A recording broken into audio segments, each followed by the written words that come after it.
Hi everyone, let's talk about how to use Meetup Waitlist feature.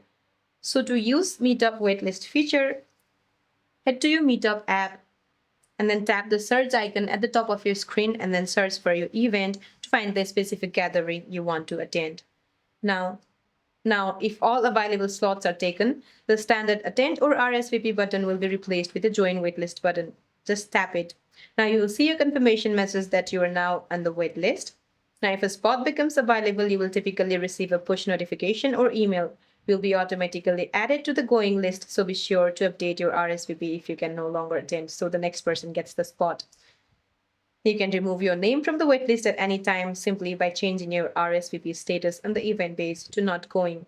So to check your waitlist, if you are on the waitlist, no status label will appear on the event card or it will state waitlist on the event details page. If you have been moved to the going list, you will see a green going badge at the top left of the event card. So that's it for this video, guys. I hope this video is helpful. See you in my next one.